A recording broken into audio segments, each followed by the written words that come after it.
Hi friends, welcome to our channel spoken English words నేర్చుకుందాం. Fear అంటే భయం, nervous అంటే ఆందోళనగా, సై అంటే సిగ్గుపడే, టెన్షన్ అంటే ఒత్తిడి, స్ట్రెస్ అంటే మానసిక ఒత్తిడి, కాన్ఫిడెన్స్ అంటే ఆత్మవిశ్వాసం, బిలీవ్ అంటే నమ్మడం, పాజిటివ్ అంటే సానుకూలం, స్ట్రాంగ్ అంటే బలమైన, బ్రేవ్ అంటే ధైర్యవంతుడు, ట్రై అంటే ప్రయత్నించడం, ప్రాక్టీస్ అంటే సాధన చేయడం, స్పీక్ అంటే మాట్లాడడం, రిపీట్ అంటే మళ్ళీ చెప్పడం, ఇంప్రూవ్ అంటే మెరుగుపరచడం,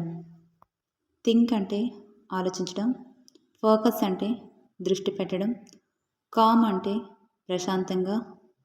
రిలాక్స్ అంటే సడలించడం, కంట్రోల్ అంటే నియంత్రించడం, స్టార్ట్ అంటే ప్రారంభించడం, స్లోలీ అంటే నెమ్మదిగా, సింపుల్ అంటే సులభమైన, ఈజీ అంటే ఈజీ, క్లియర్ అంటే స్పష్టంగా, మిస్టేక్ అంటే తప్పు, ఎర్రర్ అంటే పొరపాటు, కరెక్ట్ అంటే సరిచేయడం,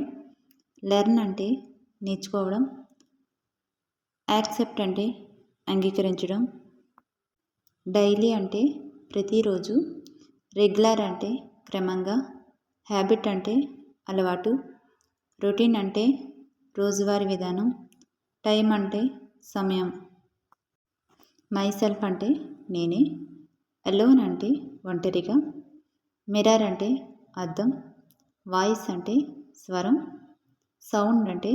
శబ్దం, లిజన్ అంటే వినడం, హియర్ అంటే వినిపించడం,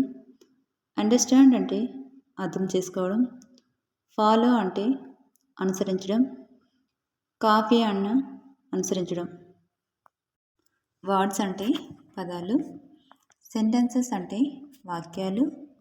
మీనింగ్ అంటే అర్థం, ప్రొనౌన్సియేషన్ అంటే ఉచ్చారణ,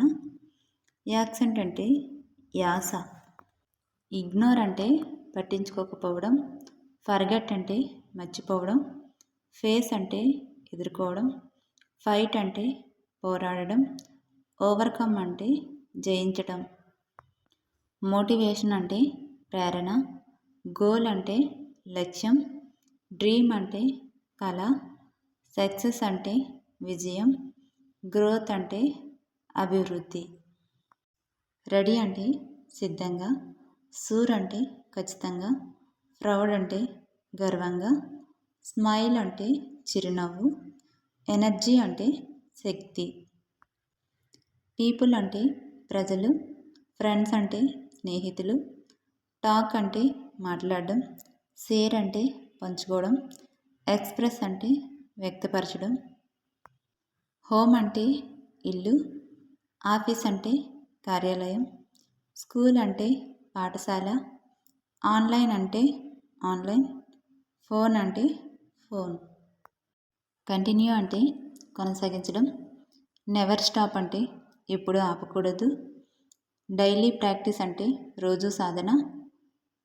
పేషెన్స్ అంటే ఓర్పు, డిసిప్లిన్ అంటే క్రమశిక్షణ,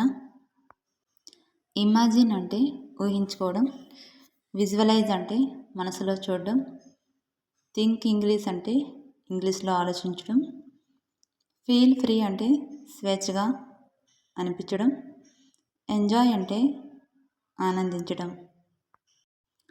పీపుల్ లవ్ అంటే ప్రజలు నవ్వుతారు, జడ్జ్మెంట్ అంటే తీర్పు, కంపారిజన్ అంటే పోలిక,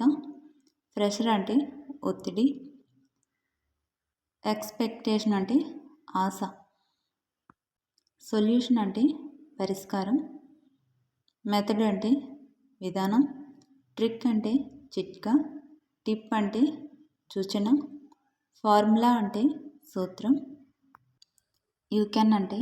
నువ్వు చేయగలవు, ఐ కెన్ స్పీక్ అంటే నేను మాట్లాడగలను,